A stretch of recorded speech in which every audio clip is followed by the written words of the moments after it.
Assalamualaikum warahmatullahi wabarakatuh. Salam cerdas Indonesia. Oke, pada kesempatan malam ini saya kedatangan bintang tamu saya. Kebetulan bintang tamu saya ini anak kandung saya sendiri, anak sulung saya. Nanti saya persilahkan beliau untuk memperkenalkan nama. Kalau beliau menyebutkan asal sekolahnya boleh, nggak maupun nggak apa-apa. Yang saya mau tanya malam ini adalah seputar tentang sistem pembelajaran online yang berlaku di sekolahnya serta efeknya terhadap perilaku, kenyamanan belajar, kebiasaan hidup sehari-hari seperti apa. Oke ya, ikuti wawancara saya dengan anak saya. Sekarang terlebih dahulu silakan perkenalkan diri dulu, monggo. Perkenalkan, nama saya Alif Muhammad Rafli, umur saya 14 tahun, dari sekolah Sana Jauh. Ya, dia nggak menyebutkan nama sekolahnya, mungkin menurutnya kalau nama sekolahnya disebut nanti takutnya khawatirnya ada apa gitu kan. Nggak apa-apa, kita kasih kebebasan dengan beliau. Oke, Alif, saya mau nanya dulu terlebih dahulu. Ini kan kita sudah melaksanakan pembelajaran jarak jauh dari mulai bulan Maret 2020 pada saat kamu ada di kelas 7 sampai sekarang naik ke kelas 8 dan ada di bulan pertama ajaran baru. Kira-kira menurut pendapat kamu, lebih nyaman mana?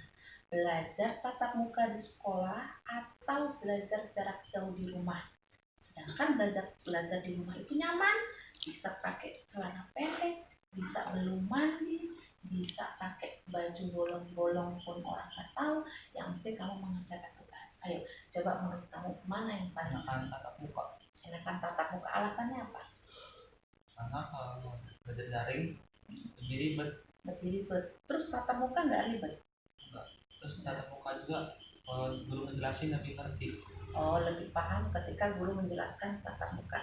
Bapak Ibu guru, ternyata anak-anak kita lebih nyaman kalau kita menjelaskan di kelas secara gamblang. Mereka kalau nggak ngerti bisa bertanya langsung ya. Lebih nyaman eh, dijelaskan oleh gurunya di sekolah dibandingkan dengan penjelasan melalui belajar jarak jauh. Nah, ini salah satu masukan juga. Kemudian berikutnya, ketika guru kamu memberi tugas kamu belajar daring di rumah, menurut kamu beban belajarnya lebih berat mana dibandingkan di sekolah? Saya bilang beban belajar ya, bukan kenyamanan, tapi beban belajar. Dalam artian kalau beban belajar gini, saya kasih contoh. Kalau di sekolah beban belajar 4, ternyata di rumah beban belajar cuma 2, berarti lebih ringan beban belajar di rumah. Coba kalau menurut kamu, di sekolah kamu yang berlaku di sekolah kamu, beban belajarnya lebih ringan mana? Di sekolah pada saat tatap muka atau belajar daring? Dari Bebannya lebih berat dari. Oh gitu. Padahal mah seharusnya ya ini boleh sebagai kritikan juga ya, seharusnya pembelajaran daring itu tidak boleh membebani siswa dalam artian eh, ini kondisi COVID, masyarakat sudah terdesak, tertimpa dengan pandemi yang seperti ini, anak-anak pun psikologisnya jujur aja terganggu, ditambah lagi dengan pemberian tugas yang sifatnya memberatkan, itu juga sebenarnya tidak dianjurkan gitu ya Bapak Ibu guru. Ini juga masukan buat kita semua, ketika kita memberikan tugas untuk pembelajaran daring, dianjurkan atau disarankan untuk tidak membebankan siswa secara berlebihan ya. Bukan berarti kita tidak ingin membangun anak-anak kita menjadi sesuatu yang lebih baik, tetapi setidaknya apa yang kita berikan itu meringankan beban anak-anak kita sehingga mereka bisa menjalankan tugasnya dengan nyaman.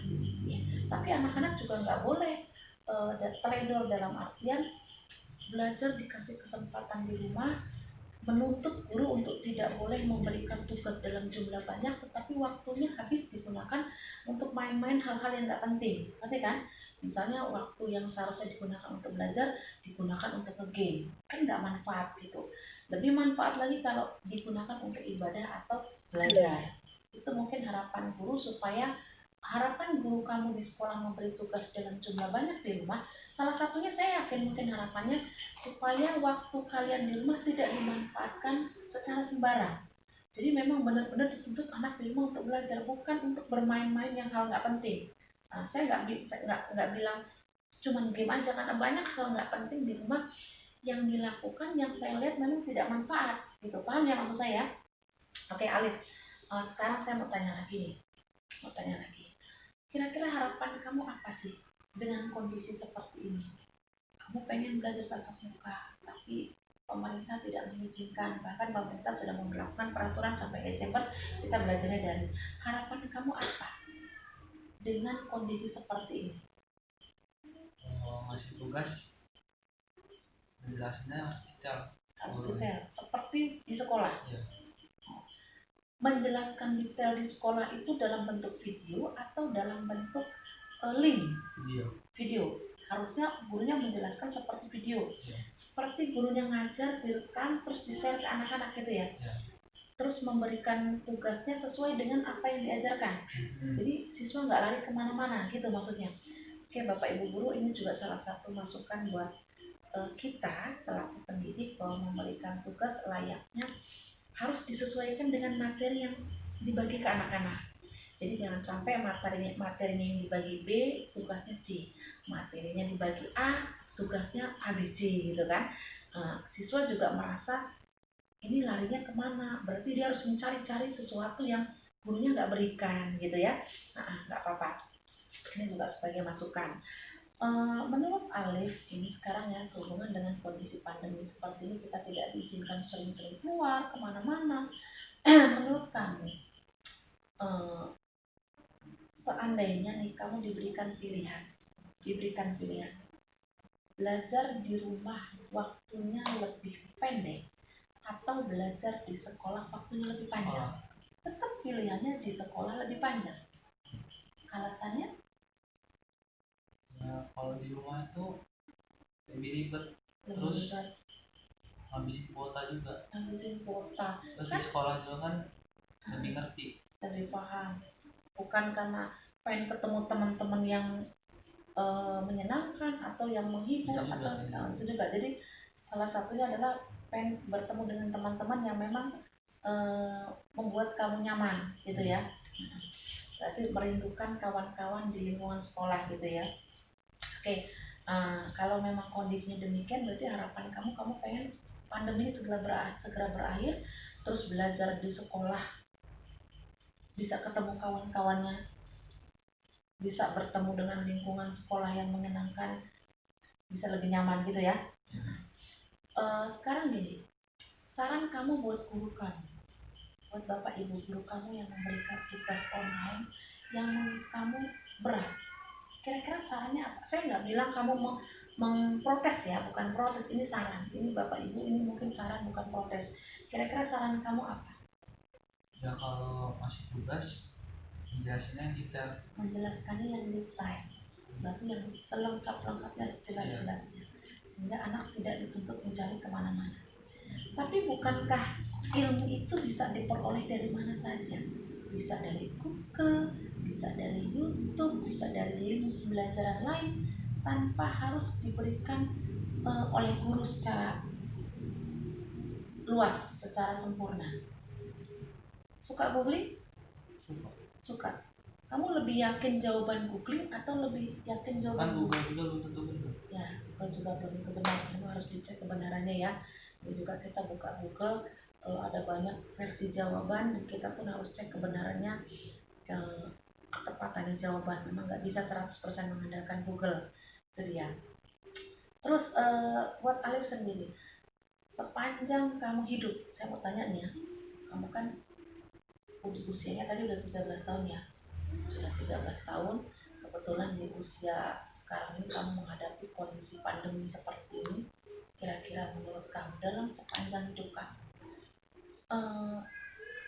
apa sih yang menurut kamu dalam hidup itu, ini loh titiknya, saya harus bangkit di sini, saya harus move on di sini, kira-kira di mana?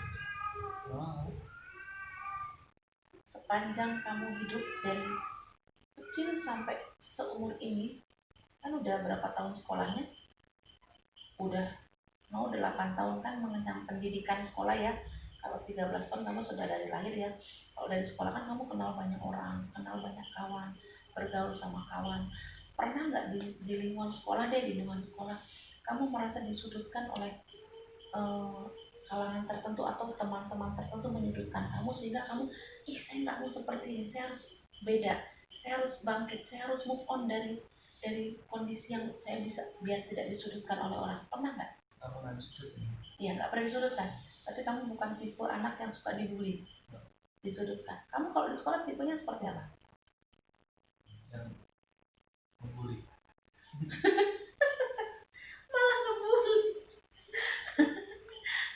Terus kalau kamu ngebully? Nggak sadar. Oh, nggak ngebully ya. Kok juga jangan ngebully juga lah. Oke. Oke, itu saja menurut saya hal-hal yang perlu saya gali, saya pahami buat Bapak Ibu guru. Ini jadi masukan buat kita ya, bahwa pembelajaran online itu ternyata tidak senyaman yang dibayangkan oleh anak-anak didik kita. Itu saja, mungkin suatu saat kita bisa hadirkan bintang tamu lain. Mungkin di antara kalian mau jadi bintang tamu saya, boleh silahkan komen di bawah ya, kalau seandainya ada yang menjadi bintang tamu saya. Oke, demikian, terima kasih Alif ya atas kesediaannya untuk saya tanya-tanya seputar dengan pembelajaran online. Demikianlah pertemuan kali ini. Saya ucapkan wassalamualaikum warahmatullahi wabarakatuh. Salam cerdas Indonesia.